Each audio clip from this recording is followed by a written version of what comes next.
ಚರ್ಚೆಯನ್ನು ಮಾಡೋಣ. ನನ್ನ ಜೊತೆಗೆ ಅತಿಥಿಗಳಿದ್ದಾರೆ. ಮೊದಲಾಗಿ ಬಿಜೆಪಿಯಿಂದ ಎಂ ಜಿ ಮಹೇಶ್ ಅವರು ಇದ್ದಾರೆ, ವಕ್ತಾರರು. ನಮಸ್ತೆ, ಕಾರ್ಯಕ್ರಮಕ್ಕೆ ಸ್ವಾಗತ.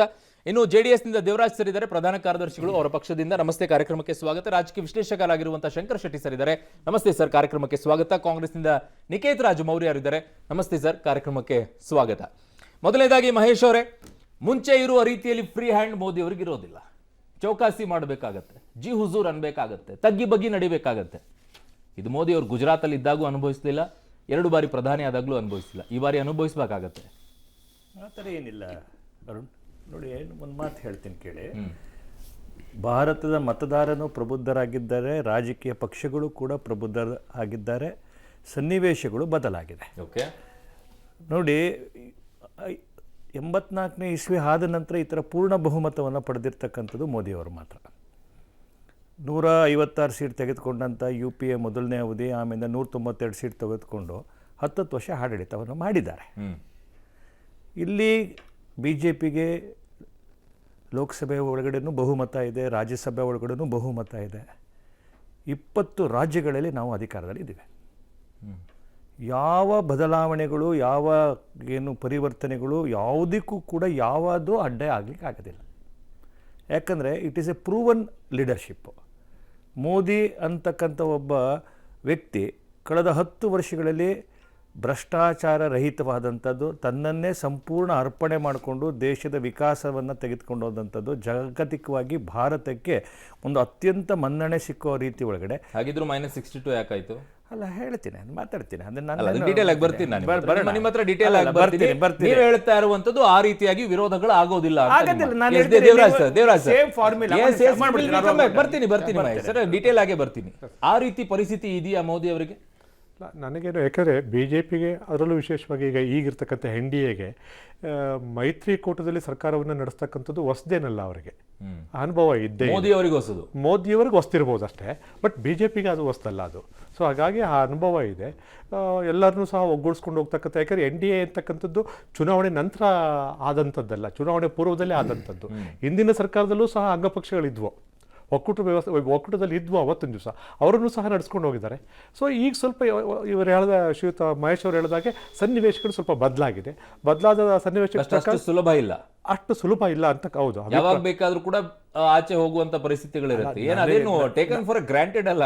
ಎಲೆಕ್ಷನ್ ಮುಂಚಿತವಾಗಿನೇ ಮೈತ್ರಿ ಮಾಡ್ಕೊಂಡ್ಬಿಟ್ಟಿದೀವಿ, ನಾವು ಆಚೆ ಹೋಗಬಾರ್ದು ಅಂತೇನಿಲ್ಲ. ಹಿಂದೇನು ಇದೇ ನಿತೀಶ್ ಕುಮಾರ್ ಅವರೇ ಆಚೆ ಹೋಗಿರುವಂತ ಉದಾಹರಣೆಗಳಿದೆ. ಅಲ್ಲ, ಖಂಡಿತವಾಗಿಯೂ ಆ ಥರ ಇದೆ. ನನಗನ್ಸುತ್ತೆ ಈ ಸಲ ಅಂಥ ಸಂದರ್ಭ ಬರಲಿಕ್ಕಿಲ್ಲ. ಯಾಕೆಂತಂದರೆ ಈಗ ಒಂದು ಹಂತಕ್ಕೆ ಇವತ್ತು ಸರ್ಕಾರ, ಕೇಂದ್ರ ಸರ್ಕಾರ ಬಂದು ನಿಂತಿದೆ. ನಂತರ ಈಗ ನಿನ್ನೆ ಒಂದು ಬಹಳ ಯೋಚನೆ ಬರ್ತಾ ಇದ್ದಿದೆ, ಏನ್ ಗೊತ್ತಾ ದೇವರಾಜ್ ಸರ್, ಅಟ್ಲೀಸ್ಟ್ ಅಲ್ಲಿಗೆ ಬಂದು ನಿಂತ್ಕೊಂಡಿದ್ದಾರೆ 292ಕ್ಕೆ 293ಕ್ಕೆ. ಅದು ಕರೆಕ್ಟಾಗಿ 270ಕ್ಕೆ ಏನಾದ್ರು 72ಕ್ಕೆ ಬಂದು ನಿಂತ್ಕೊಂಡಿದ್ರೆ JDS ಯಾವ ಪ್ಲೇಯರ್ ಮಾಡ್ತಾ ಇತ್ತು ಅಂತೇಳಿ 2 ಸೀಟ್ ಕಾಲ ಪಡ್ಕೊಂಡು.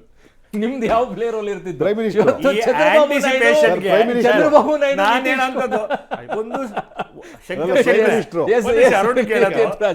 ಯಾವ ಪ್ಲೇ ಕಾರ್ಡ್ ಇರ್ತಿತ್ತು? ಬರೀ ಎರಡೇ ಸೀಟ್ಗಳಿಂದ JDS ಆಡ್ತಾ ಇತ್ತು ಅಂತ ನನಗೆ ನಿನ್ನೆ ಬಹಳ ನಿಕೇತ್ ರಾಜ್ ಮೀಡಿಯಾದವ್ರು ಹೂಯ ಮಾಡ್ಕೊಡೋಷ್ಟು ರಾಜಕೀಯ ವ್ಯವಸ್ಥೆಗಳಾಗಿದೆ. ನಿಕೇತ್ ರಾಜ್ ಅವರೇ, ಒಂದ್ ಸೆಕೆಂಡ್. ಕಾಂಗ್ರೆಸ್ ಈಗ 234 ಪಟ್ಟು, ನಿಮ್ಮ ಅದ್ಭುತವಾಗಿರುವಂತಹ ಪ್ರದರ್ಶನವನ್ನ ನೀವು ಮಾಡಿದ್ದೀರಾ. 52ರಿಂದ ನೀವು ಪರ್ಫಾರ್ಮೆನ್ಸ್ ಕೊಟ್ಟಿರೋದು 100ರವರೆಗೂ ಕೂಡ ಅಷ್ಟು ಅದ್ಭುತವಾಗಿ ನಿಮ್ಮ ಪರ್ಫಾರ್ಮೆನ್ಸ್ ಇದೆ ಈ ಬಾರಿ. ಅನ್ಬಿಲೀವೇಬಲ್. ಬಟ್ ನೀವು ಸಂಭ್ರಮಾಚರಣೆ ಮಾಡ್ತಾ ಇದ್ದೀರಾ, ನಾಟ್ ಬ್ಯಾಡ್ ಅದರಲ್ಲಿ. ಯಾಕೆ ಅಂತಂದ್ರೆ ಇನ್ಕ್ರೀಸ್ ಆಗಿರೋದೇ ಖುಷಿ. ಬಟ್ ಒಂದು ಇವತ್ತು ತುಂಬಾ ಟ್ರೋಲ್ ನೋಡ್ತಾ ಇದೆ. 2014, 19, 2024 ನಂಬರ್ಸ್ಗಳನ್ನು ಸೇರಿಸಿದ್ರು ಕೂಡ ಇವತ್ತಿನ 240ಕ್ಕೆ ಬರೋಕ್ಕಾಗೋದಿಲ್ಲ ಅಂತೇಳಿ ಅದನ್ನು ನೋಡ್ತಾ ಇದೆ. It's A different. ಅವ್ರು ಟ್ರೋಲ್ ಮಾಡ್ಕೊಂಡು ಹೋಗ್ತಾರೆ. ಬಟ್ ಈಗಲೂ ಕೂಡ ಗೌರ್ಮೆಂಟ್ ಮಾಡೋಕ್ಕೆ ನಿಮಗೆ ಶಕ್ತಿ ಇದೆಯಾ ಅಂತ ಅನ್ಕೊಳ್ತೀರಾ? ನಿಮಗೆ ನೀವು ಕೇಳಿದಕ್ಕೋಸ್ಕರ ಹೇಳ್ತಾ ಇದ್ದೀನಿ. ಇಲ್ಲಿ 2 ಪ್ರಶ್ನೆ. BJP 270 ಬಂದು ಇನ್ನು 2 ಮಾತ್ರ ಬಾಕಿ ಇದ್ದಿದ್ರೆ JDSನವ್ರು ಏನು ಕೇಳ್ತಿದ್ರು ಅಂತ. ಅಟ್ ದ ಸೇಮ್ ಟೈಮ್ ನೀವು ಇನ್ನೊಂದು ಪ್ರಶ್ನೆ ಕೇಳ್ತಾ ಇದ್ದೀರಿ. ಈಗ ಜಸ್ಟ್ ಅವ್ರ ನಿನ್ನೆ ಯೋಚನೆ ಬಂತು ಏನ್ ಮಾಡ್ತಾ ಇದ್ರು ಅಂತ ಹೇಳಿ, ನನಗೆ ಯೋಚನೆ ಬಂತು ಹಂಗೆ. ತಪ್ಪಿಲ್ಲ ಸರ್, ದೇರ್ ಇಸ್ ಹಿಸ್ಟ್ರಿ ಅಲ್ಲ, ಹಂಗಲ್ಲ, ದೇರ್ ಇಸ್ ಹಿಸ್ಟ್ರಿ ಅಲ್ಲ. ಸೊ ಭಾಳ ಹಿಂದೆ ಪ್ರಮೋದ್ ಮಹಾಜನ್ ಒಂದು ಪಾರ್ಲಿಮೆಂಟಲ್ಲಿ ಭಾಷಣ ಮಾಡಿದ್ದನ್ನ ನಾನು ಇದು ನೋಡ್ತಾ ಇದ್ದೆ. ಏನು ಅವ್ರ ಭಾಷಣ ಕೇಳ್ತಾ ಇದ್ದೆ. ಅವರು ತಮಾಷೆ ಮಾಡ್ತಾ ಒಂದು ಕಡೆ ಹೇಳ್ತಾರೆ, ಏನು ಅಂತಂದರೆ ಯಾರೋ ಚೈನಾದವರು ಇವ್ರನ್ನ ಕೇಳಿದ್ರಂತೆ ಹೌ ಇಸ್ ಇಂಡಿಯನ್ ಡೆಮಾಕ್ರಸಿ ಅಂತ ಹೇಳಿ, ಹಿಟ್ ಆಗಿದೆ correct. How is Indian democracy going ಅಂತ. Indian democracy. So in India the largest party is sitting in opposition party and the second largest party is not in the government but it is supporting the government. Outside the And it is outside the government. Communist. So the least earned party has become the prime minister and they are running the government. ದೇವೇಗೌಡರಾದಾಗ ಹಂಗೆ eastern ಅಲ್ಲ third party ಅಥವಾ third party ಅಂದರೆ ಕಡಿಮೆ, ಇವರು ಇರೋದವರೆಲ್ಲ ಕಡಿಮೆ ಇದ್ದವರು. ಹಂಗೆ ಯಾರು ಎರಡು ಕಡಿಮೆ ಬಂದಿದ್ರೆ JDSನವರು ನನಗೆ ಪ್ರಧಾನಮಂತ್ರಿ ಹುದ್ದೆ ಕೊಡಿ ಅಂತ ಕೇಳಿದ್ರೆ ಆಶ್ಚರ್ಯ ಪಡಬೇಡಿ, ಸುಮ್ಮನೆ ಜೋಕ್ ಮಾಡಿದೆ ಅಷ್ಟೇ. Joke, just for joke, take it in light.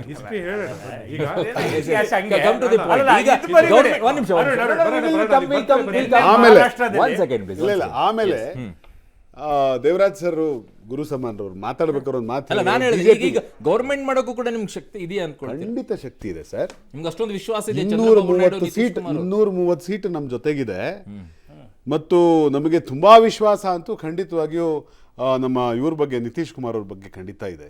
ಒಬ್ಬರೇ ಆಗೋದಿಲ್ಲ. ಅಲ್ಲಲ್ಲ, ಅವರು ಒಬ್ಬರೇ ಬರಲ್ಲ ಸರ್. ಅವರು ಯಾವಾಗಲೂ ಏನು ಅಂದರೆ ಮಳೆ ಒಂದೇ ಬರಲ್ಲ, ಮಳೆ ಜೊತೆಗೆ ಗುಡುಗು, ಸಿಡಿಲು, ಬಿರುಗಾಳಿ ಎಲ್ಲದನ್ನು ತಗೊಂಡೇ ಬರ್ತದೆ. ಸೊ ಹಿಂಗಾಗಿ ಅವ್ರು ಬರ್ಬೇಕಾದ್ರೆ ಎಲ್ಲರ ಜೊತೆ ಕರ್ಕೊಂಡ್ಬರ್ತಾರೆ ಅಂತ ವಿಶ್ವಾಸ ನಮ್ಗೆ. ಬರ್ಲಿ, ದೇಶಕ್ಕೆ ಪ್ರವಾಹ ಬರಗಾಲ ಬಂದಿದೆ, ದೇಶಕ್ಕೆ ಬಂದಿರೋ ಬರಗಾಲ ಹೋಗಿಸ್ಲಿ, ಆ ದೃಷ್ಟಿಯಿಂದ ಬರ್ಲಿ ಅನ್ನುವಂತ ಒಂದು ಆಲೋಚನೆ. ಗುಡುಗು ಸಿಡ್ಲಿ ಎಲ್ಲ ಬರ್ಲಿ, ಪ್ರವಾಹ ಬರೋದು ಬೇಡ. ಒಂದ್ ಸೆಕೆಂಡ್. ಯಾವ ಪಕ್ಷಕ್ಕೆ ಈಗ ಅತಿ ಹೆಚ್ಚಾಗಿ, NDAಗೆ ಅತಿ ಹೆಚ್ಚಾಗಿ ಕಾಣಿಸ್ಕೊಳ್ತದೆ? ಕಾರಣ NDAಯಲ್ಲಿರುವಂತ ಮೈತ್ರಿಕೂಟ ಅವ್ರಿಗೆ ಬೆಂಬಲ ಕೊಡ್ತಾ ಇದ್ದಾರೆ. ಬಟ್ 5 ವರ್ಷ ಹೀಗೆ ಇರುತ್ತೆ ಅಂತ ಹೇಳೋದು ಕಷ್ಟ ಅನ್ಸುತ್ತೆ ಅಲ್ವಾ ಈ ವಿಚಾರದಲ್ಲಿ? ನೋಡಿ ಅರುಣ್, ಕಷ್ಟ ನನ್ಗೇನು ಕಾಣುದ್ರೆ ಕಷ್ಟಗಳು NDA ಗೌರ್ಮೆಂಟ್ ಮಾಡ್ತಾರೆ. ಏನು ಅಲ್ಲ, ನನಗೆ ನಿತೀಶ್ ಕುಮಾರ್ ಮತ್ತೆ ಚಂದ್ರಬಾಬು ನಾಯ್ಡು ಒಂದ್ಸಲ NDA ಗೌರ್ಮೆಂಟ್ ಪಾಪ ವಾಜಪೇಯಿ ಇರುವಾಗ ಏನು ಈ ಎಲ್ಲ ಪಾರ್ಟಿಗಳು ಸಪೋರ್ಟ್ ಕೊಟ್ಟಾಗ ಯಾರು ನಮ್ಮ ಜಯಲಲಿತಾ ಅವರು ಸಪೋರ್ಟ್ ವಿಡ್ರಾ ಮಾಡಿದ್ರು, ಗೌರ್ಮೆಂಟ್ ಬಿದ್ದೋಯ್ತು. ಅದು ಒಂದೇ ಹೋಟೆಲ್ ಬಿದ್ದೋಯ್ತು, ಗೌರ್ಮೆಂಟ್ ಓಪನ್ ಗೊತ್ತಿಲ್ಲ. ಇದೇನು NDAಗೆ ಸಪೋರ್ಟ್ ಮಾಡಿದ್ರೆ ಅವರೊಟ್ಟಿಗೆ ಇರಬೇಕಂತಿಲ್ಲ ನೀವು ಹೇಳಿದಾಗ ಕರೆಕ್ಟ್. ಅದು ಎನಿ ಟೈಮ್ ವಿಡ್ರಾ ಮಾಡಬೇಕು. ಬಟ್ ಈ ಪರಿಸ್ಥಿತಿಗೆ BJP ಅವರು ಬರ್ತಾರೆ ನಾನು ಅನಿಸ್ಲಿಲ್ಲ. 400 ಪಾರ್ ಅಂತ ಹೇಳಿದವರು ಆ 300 ಕೆಳಗೂ ಬರಲಿ, 300 ಹತ್ರ ಬರಲಿಲ್ಲ ಅಂತ 300 ಹತ್ರ ಒಂದೊಂದು ನೀವು ಹೇಳಿದಾಗ ಟ್ರೋಲ್ ಏನು ಬರ್ತೈತೆ ನಾವು ಟ್ವೀಟಲ್ಲಿ 400 ಬಾರಿ ಹೊಡೆದು ಒಬ್ಬನೇ ಅಂತ ಇದುವರೆಗೆ. ಯಾರು ಹೊಡೆದಲ್ಲ ಗೊತ್ತಾ ನಿಮಗೆ? ಕ್ರಿಕೆಟಲ್ಲಿ ಬೈನ್ ಲಾರ ಅಂತ ಇದ್ದಾರೆ ವೆಸ್ಟ್ ಇಂಡೀಸ್ ಅಲ್ಲಿ, ಅವನೊಬ್ಬನೇ 400 ಹೊಡೆದ, 400 ರನ್ ಹೊಡೆದ ಆಚೆ ಟೆಸ್ಟಲ್ಲಿ ಗೊತ್ತಿಲ್ಲ. ಹಾಗೆ 400 ಬಾರಿ ಹೊಡೆದದ್ದು ಲಾರ ಮಾತ್ರ, ಮೋದಿ ಹತ್ರ ಆಗುದಿಲ್ಲ ಅಂತ ಆ ರೀತಿ.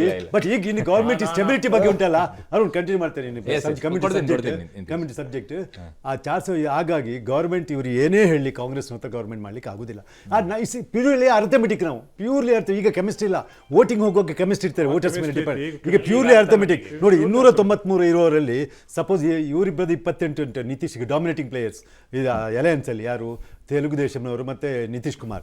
ಅವ್ರದ್ದು 28 ಹೋದ್ರೆ 265 ಶಾರ್ಟ್ ಆಗ್ತದೆ ಮೆಜಾರಿಟಿಗೆ. ಆಗಲ್ಲ 18 ಆಲ್ರೆಡಿ 3 ಜನ ಸಪೋರ್ಟ್ ಡಿಕ್ಲೇರ್ ಮಾಡೇ ಇತ್ತು. ಆ 18 NDAಗೆ ಆಲ್ರೆಡಿ ಸಪೋರ್ಟ್ ಮಾಡಿ ಫಸ್ಟ್ ಸಪೋರ್ಟ್ ಮಾಡಿದ್ರೆ ಸಾಂಗ್ಲಿ ಇಂಡಿಪೆಂಡೆಂಟ್ ಓಪನ್ ಬಂದಿಲ್ಲ. ಯಾಕೆ ಗೊತ್ತಾ? ಅವನಿಗೆ ಕಾಂಗ್ರೆಸ್ನ ಟಿಕೆಟ್ ಇಲ್ಲ, ಅದು ಉದ್ಧವ್ ಠಾಕ್ರೆ ಹಠ ಇರೋದು, ಅದೇ ತಗೊಂಡ್ರು ದೊಡ್ಡ. ಅವನು ಇಂಡಿಪೆಂಡೆಂಟ್ ಗೆದ್ಬಿಟ್ಟು ಅವನು ಮಹಾರಾಷ್ಟ್ರದಲ್ಲಿ ಉದ್ಧವ್ ಠಾಕ್ರೆ ಬೇರೆ ಮತ್ತೆ ಸೇರ್ಕೊಳ್ತಾರೆ. ಒಂದು ವಿಷಯ ಹೇಳ್ತೇನೆ, ಅದೇ ಫಿಗರ್ ಉಲ್ಟಾ ಪಲ್ಟಾ ಆಗಿದ್ರೆ ಇವ್ರು ಟ್ರೈ ಮಾಡ್ತಿದ್ರು. 234 ಯಾರು ಇವ್ರ ಹತ್ರ ಇದ್ದು, 293 ಇವ್ರ ತಾಡಿಸಿ ಅವ್ರು ಗೌರ್ಮೆಂಟ್ ಮಾಡ್ತಿದ್ರು. ಯಾರೀಗ ಸ್ಟ್ರಾಂಗ್ ಇರೋರ ಹತ್ರ ಜಾಸ್ತಿ ಇರೋದ್ರಿಂದ ಯಾವುದೇ ಪರಿಣಾಮ. ಬಟ್ ಒಂದು ಕಂಡೀಷನ್ ಆಗ್ತಾರೆ ಮಾತ್ರ ಇವರು, ಸಮನ್ವಯ ಸಮಿತಿ ಮಾಡಿ, ನಮಗೆ ಸ್ಪೀಕರ್ ಕೊಡಿ, ನಮಗೆ ದೊಡ್ಡ ದೊಡ್ಡ ಮಿನಿಸ್ಟ್ರಿ ಕೊಡಿ, ಅಥವಾ ನಮಗೆ ಇದು ಅಂತದ್ದು ಕಾಮನ್ ಮಿನಿಮಮ್ ಪ್ರೋಗ್ರಾಮ್ ಮಾಡಿ ಅಂತ. ಕಾಮನ್ ಮಿನಿಮಮ್ ಪ್ರೋಗ್ರಾಮ್ ಅಲ್ಲಿ ಕಷ್ಟ, ಯಾಕಂದ್ರೆ ಇವರು ಇಬ್ರು ಸೆಕ್ಯುಲರ್ ಮೈಂಡೆಡ್. ಅದು ಅಂತ ನಿತೀಶ್ ಕುಮಾರ್ ಅಂತ ವೆರಿ ಮಚ್ ಸೆಕ್ಯುಲರ್. ಯಾಕೆ ಹೇಳ್ಬೇಕಂದ್ರೆ ಮೊನ್ನೆ ಪಾಪ ಭಾಷಣದಲ್ಲಿ NDA ಒಟ್ಟಿಗಿದ್ದೆ ಅಂತೆ ಎಲ್ಲ ಮುಸ್ಲಿಮರು, ಅವರಿಗೆಲ್ಲ ಸೀಟ್ ಅಲೌಟ್ ಆಗ ಮುಸ್ಲಿಮರೆಲ್ಲ ಅವ್ರಿಗೆ ಕೊಡ್ತಾರೆ BJP. ಅವ್ರು ಹೇಳ್ತಾರೆ ನಾನು ಇರುವ ತನಕ ಯಾವ ಮುಸ್ಲಿಮಿಗೂ ತೊಂದರೆ ಆಗದಾಗ ಬಿಹಾರ ನೋಡ್ಕೊಳ್ತೇನೆ ಅಂತ ಓಪನ್ ಇನ್ ಡಯಾಸಲ್ಲಿ ಓಪನ್ ಹೇಳ್ತಾ ಇದ್ರಂತೆ ಅವರು. ಆ ರೀತಿ ಎಲ್ಲ ಹೇಳ್ತಾರೆ. Is very much secular. ಹಾಗಾಗಿ ಕಾಮನ್ ಮಿನಿಮಮ್ ಪ್ರೋಗ್ರಾಮ್ ಎಲ್ಲ ಮಾಡುವಾಗ you will be form in that. Secular ಅವ್ರಿಗೆ ಯಾವಾಗಲೂ ಸ್ಯಾಕ್ರಿಫೈಸ್ ಮಾಡಲ್ಲ. ಎಸ್ ನಮ್ಮ ಮಹೇಶ್ ಸರ್, ಏನಾಯ್ತು ಸರ್ 400 ಪಾರು ಯಾಕಾಗಲಿಲ್ಲ? 300 ಪಾರು ಆಗಲಿಲ್ಲ ನೋಡಿ. ಹೇಳ್ತೀನಿ ಅದು, ನಾನು ಜನಾದೇಶವನ್ನು ಅಕ್ಸೆಪ್ಟ್ ಮಾಡ್ತೀನಿ, ಅದರಲ್ಲಿ ಮಾಡೋಕ್ಕಾಗಲ್ಲ. ನನಗೆ ಇದಾಗುವಂಥದ್ದು ಈ ಕಾಂಗ್ರೆಸ್ ಅವರ ಈ ಇಷ್ಟೊಂದು ಬಹಳ ಜುಬಿಲಿಯೇಷನ್ ಮೂಡ್ಗೆ ಮೊನ್ನೆ ಮಹಾರಾಷ್ಟ್ರದಲ್ಲಿ 10 ಬಾರಿ SLC ಫೇಲ್ ಆದಂಥವ್ನು 11ನೇ ಬಾರಿ ಆದಾಗ ಮೆರವಣಿಗೆ ಮಾಡಿದ್ರು. ಅವನ್ನ ಮೊನ್ನೆ TVಲೆಲ್ಲ ತೋರಿಸ್ತಿದ್ರು, ನಿಮ್ಮ TVಲೂ ತೋರಿಸಿದ್ರು. ಹಾಗೆ ಅವ್ರ ಸ್ಥಿತಿ ಮಹಾರಾಷ್ಟ್ರದಲ್ಲಿ SLC ಬರ್ದವನು 10 ಸತಿ ಫೇಲ್ ಆಗಿದ್ದಂತೆ, 11ನೇ ಸತಿ ಪಾಸ್ ಆಗಿದೆ ಅಂತ ಅವ್ರು ಊರವರೆಲ್ಲ ಏನು ಮೆರವಣಿಗೆ ಮಾಡಿದಂಗೆ. ಹಂಗೆ ಇವರು ಈ ಪ್ರತಿ ಚುನಾವಣೆಯಲ್ಲಿ ಸೋತ ಮೇಲೆ ಹೀಗೆ ಬರೋಣ ನಮ್ಮ ವಿಷಯಕ್ಕೆ ಬರೋಣ. 400 ಹೀಗಂತ ಅಲ್ಲಲ್ಲ, 400 ನಾನು ಕೊಡ್ತೀನಿ. ಅಂತಕ್ಕಂಥದ್ದು ಅದು ಕೊಡ್ತೀನಿ. ನಿತಿನ್ 400 ಅಂತಕ್ಕಂಥದ್ದು ಒಂದು ಭಾವನಾತ್ಮಕವಾಗಿ ನಮಗೆ 370 ಅಂತಕ್ಕಂಥದ್ದು ನಮ್ಮ ಸೈದ್ಧಾಂತಿಕ ಹೋರಾಟಕ್ಕೆ ಸಿಕ್ಕಂಥ ಒಂದು ದೊಡ್ಡ ಜಯ. ನಾವು ಪಕ್ಷನ ಏನು ಪ್ರಾರಂಭ ಮಾಡಿದಾಗಿಂದ 370ನೇ ವಿಧಿ ಬಗ್ಗೆ ನಮ್ಗೆ ಬಹಳ ದೃಢ ನಿಶ್ಚಯ ಆಯಿತು. ಕಾರ್ಯಕರ್ತರಿಗೆ ಒಂದು ಹುರಿದುಂಬಿಸ್ಲಿಕ್ಕೋಸ್ಕರ ಒಂದು ಪ್ರೇರಣೆ ಕೊಡಬೇಕು, ಅವ್ರಿಗೊಂದು ಗುರಿಯನ್ನು ಮುಟ್ಟಿಸ್ಬೇಕು ಅಂತ ಗುರಿ ಸೆಟ್ ಮಾಡಕ್ಕೆ ಕೊಟ್ಟಂಥದ್ದು 370 ಅಂತಕ್ಕಂಥದ್ದು. ನೋಡಿ, ಅತಿಯಾದ ಆತ್ಮವಿಶ್ವಾಸ ನಿಮ್ಗೆ ಅತಿಯಾದ ಆತ್ಮವಿಶ್ವಾಸ ಅಂತ ಅಂತಲ್ಲ. ನೋಡಿ, ಕಳೆದ 10 ವರ್ಷಗಳಲ್ಲಿ ನಾವು ಏನು ಆಡಳಿತವನ್ನು ಕೊಟ್ಟಿದ್ದೀವಿ ಅದು ಸರ್ವಸ್ಪರ್ಶಿಯಾಗಿತ್ತು, ಸರ್ವವ್ಯಾಪಿಯಾಗಿ ಇಡೀ ಜಗತ್ತು ನಮ್ಮನ್ನು ಗುರುತಿಸ್ತಕ್ಕಂಥ ನಮ್ಮ ಹೆಜ್ಜೆ ಗುರುತುಗಳನ್ನು ಗುರುತಿಸ್ತೋ ರೀತಿ ಒಳಗಡೆ ಈ ದೇಶದ ಸರ್ಕಾರ ನಡೆಸಿಕೊಟ್ಟಿರೋಂಥ. ಅಲ್ಲ ಅದೆಲ್ಲ ಓಕೆ ಸರಿ, ಯಾಕೆ ಮುಟ್ಟಕ್ಕಾಗ್ಲಿಲ್ಲ ಆ ಗುರಿಯನ್ನ? ನೋಡಿ, ಒಂದು ಏನು ನಾವು ಮಿಕ್ಕೆಲ್ಲ ರಾಜ್ಯಗಳಲ್ಲಿ ಕಾಂಗ್ರೆಸ್ ಆಡಳಿತ ಮಾಡೋವಂಥ ರಾಜ್ಯಗಳಲ್ಲೂ ಕೂಡ ನಾವು ಬಹಳ ದೊಡ್ಡ ಪ್ರಮಾಣದಲ್ಲಿ ನಮಗೆ ಜನ ಬೆಂಬಲವನ್ನು ಕೊಟ್ಟಿದ್ದಾರೆ. ಇಲ್ಲಿ ಏನು ಒಂದು ನೆರೇಟಿವನ್ನು 2ನೇ ಹಂತ 3ನೇ ಹಂತ ಆದಮೇಲೆ ಕಾಂಗ್ರೆಸ್ ಬಿಲ್ಡ್ ಮಾಡ್ತಾ ಹೋಗ್ತೋ, ಏನು ಒಂದು ಪರ್ಟಿಕ್ಯುಲರ್ಲಿ ಒಂದು ಸಮುದಾಯದ ಪಕ್ಷವಾಗಿ ಪರಿವರ್ತನೆ ಆದ ನಂತರ ಒಂದು ಪರ್ಟಿಕ್ಯುಲರಿ ಕಮ್ಯುನಲ್ ಪಾಲಿಟಿಕ್ಸ್ ಅಂತಕ್ಕಂಥದ್ದು ಈ 75 ವರ್ಷಗಳಲ್ಲಿ ಬ್ಲೆಟೆಂಟಾಗಿ ಮಾಡಿರ್ತಕ್ಕಂಥದ್ದು ಕಾಂಗ್ರೆಸ್. ನೇರವಾಗಿ ಒಂದು ಪಾರ್ಟಿ ತನ್ನ ಮುಸ್ಲಿಂ ಲೀಗ್ಗಿಂತನೂ ಅತಿ ಹೆಚ್ಚಾಗಿ ಒಂದು ಸಮುದಾಯವನ್ನು ಅವ್ರ ಸ್ಟ್ರಾಟಜಿ ಅದು ಅಲ್ಲಲ್ಲ ನಾ ನೀವು ಹಿಂದುತ್ವದ ವಿಚಾರದಲ್ಲಿ ನಿಮ್ ಸ್ಟ್ರಾಟಜಿ ಇಲ್ವಾ? ಅದು ಅವ್ರ ಸ್ಟ್ರಾಟಜಿ. ಹಾಗಲ್ಲ ಅರುಣ್, ನಾನು ಹೇಳ್ತಿರೋ ನಿಮ್ಮ ಸೋಲಿಗೆ ಕಾರಣ ಏನು ಹೇಳಿ ಸರ್? ಅವ್ರ ವಿಚಾರ ಯಾಕೆ ಹೇಳ್ತೀರಾ? ನಿಮ್ಮ ಸೋಲಿಗೆ ಕಾರಣ ಏನು ಹೇಳಿ? ನಮ್ಮ ಸೋಲು ಅಂತ ನೀವು ನೋಡಿ, ಏನು ಉತ್ತರ ಪ್ರದೇಶ ತಪ್ಪುಗಳು ಇಲ್ವೇ ಇಲ್ವಾ? ಅಲ್ಲ, ಇದು ತಪ್ಪುಗಳು ಅಂತ ಯಾವುದು ಅಂತ ಹೇಳಿ ಹೆಂಗಾಯ್ತಂದ್ರೆ ಜಟ್ಟಿ ಕೆಳಗ್ ಬಿದ್ರು ಮೀಸೆ ಮಣ್ಣಾಗ್ಲಿಲ್ಲ ಅನ್ನೋ ರೀತಿ ಹಾಗಲ್ಲ. ಆಗೋಯ್ತು ಕತೆ. ಈಗ ನಿಮ್ಗೆ ಇದಕ್ಕಿಂತಲೂ ದೊಡ್ಡ ಅಸ್ತ್ರ ನನಗೆ ಬೇಕಾಗಿತ್ತಾ? ನೀವು ಒಂದಾಗ್ರೆ ಉತ್ತರ ಕಡೆ ನನಗೆ ಯಾವುದು ಪಾಪ್ಯುಲರು ಯಾವುದು ಇದು ಅಂತ. ಈಗ ಅರ್ಥಮೆಟಿಕ್ ಅಂತ ಶಂಕರ್ ಶೆಟ್ಟರು ಮಾತಾಡೋದು, ನೀವು ಮಾತಾಡೋದು. ಈ ದೇಶಕ್ಕೆ ಆಡಳಿತ ಮಾಡ್ಬೇಕಾದ್ರೆ ಎಷ್ಟಿರಬೇಕು? ಎಷ್ಟು ಸಂಖ್ಯೆ ಇರಬೇಕು? 272 ಇರಬೇಕು. 272ನ ನಮ್ಮ ಮ್ಯಾಂಡೇಟ್ ಜನ ಕೊಟ್ಟ ಮೇಲೆ, ಪ್ರೀ ಪೋಲ್ ಅಲಯನ್ಸ್ಗೆ ಕೊಟ್ಟ ಮೇಲೆ 292 ಸೀಟ್ ಕೊಟ್ಟಿದ್ದಾರೆ ನಮಗೆ. ಆಯ್ತಾ? ನೀವು ನನಗೆ ಹೇಳ್ಬೇಕು ಇಷ್ಟು ತಗೊಂಡ್ರೆ ಪಾಪ್ಯುಲಾರಿಟಿ ಅಂತ. ನಮ್ದೇನಿಲ್ಲ ಸರ್, ನೀವೇ 400 ಪಾರ್ ಅಂತ ಹೇಳಿದ್ರೆ ಅಲ್ಲ ಸರ್, ಕೇಳ್ತಾ ನಮ್ಮ ಇದೀನಿ. ಗುರಿ ನಿಶ್ಚಯ. ನಮ್ದು correct. 272 ಪಾರ್ ಮಾಡಿದ್ರಿಂದ ನಮ್ದು 272 ಇದೆ ಅಂತಂದ್ರೆ ನಿಮ್ಗೆ ನಾವ್ಯಾಕೆ ಇಷ್ಟೊಂದು ಒಂದು ಕೇಳ್ತಾ ಮಾತು ಇದ್ದೀವಿ? ಹೇಳ್ತೀನಿ ಕೇಳಿ ಸರ್. ನೀವು ನಮ್ದು 300 ಪಾರ್ ಅಂತ ಹೇಳಿದ್ರು ನಾವು ಒಪ್ಕೊಳ್ತಾ ಇದೀವಪ್ಪ. ಆಯ್ತು 290 ಹೇಳ್ಬಿಟ್ಟು 400 ಪಾರ್ ಅಂತ ಹೇಳ್ಬಿಟ್ಟು 400 ಪಾರ್ ಅಂತಿದ್ರು 420 ಆಗಿದೆ ಅಂತ ಜನ ಟ್ರೈ ಮಾಡ್ತಿದ್ದಾರೆ. ಒಂದ್ ವಿರಾಮ ತಗೊಳ್ತೀನಿ, ವಾಪಸ್ ಬರ್ತೀನಿ ಸರ್, ಕೇಳ್ತೀನಿ. ನೀವು ಟಾರ್ಗೆಟ್ 400 ಪಾರ್ ನಮ್ದು ಅಂತ ಹೇಳ್ಕೊಂಡ್ಬಿಟ್ಟು 272 ಮೆಜಾರಿಟಿ ಬೇಕಾಗಿದೆ, ನಾವು ಅಷ್ಟು ಇದೀವಲ್ಲ ಅಂತ ಹೇಳ್ಬಿಟ್ರೆ ಕಮಾನ್. ಇದಕ್ಕಿಂತಲೂ ಬೇಕಾಗಿರುವಂಥ ಅವಕಾಶ ಬಿಜೆಪಿಗೆ ಇನ್ನೊಂದಿರಲಿಲ್ಲ. ರಾಮ ಮಂದಿರ ಇತ್ತು, ವಿರೋಧ ಪಕ್ಷಗಳು ಗಟ್ಟಿಯಾಗಿರಲಿಲ್ಲ, ಚದರ್ಕೊಂಡು ಹೋಗ್ತಾ ಇದ್ರು. ಅದರ ಮಧ್ಯದಲ್ಲೂ ತಿಣುಕಿ ಬಂದು 292 ಬಂದು ನಿಲ್ಲುವಂಥ ಪರಿಸ್ಥಿತಿಗೆ ಬಿಜೆಪಿ ಬಂದಿದೆ ಅಂದರೆ ಯಾಕೆ? ಏನು ಕಾರಣ ಆಯಿತು? ನಾಯಕರುಗಳ ಹೇಳಿಕೆನಾ ಅಥವಾ ಅತಿಯಾದಂಥ ಆತ್ಮವಿಶ್ವಾಸನ? ಕಾಂಗ್ರೆಸ್ ಪುಟಿದೇಳೋಕೆ ಕಾರಣ ಆಗಿದ್ದೇನು? ಜನ ಯಾಕೆ ಆ ಕಡೆಗೆ ತಿರುಗಿದ್ರು? ಇವೆಲ್ಲ ವಿಚಾರಗಳನ್ನು ಇವತ್ತಿನ ಚರ್ಚೆಗೆ ತರೋಣ.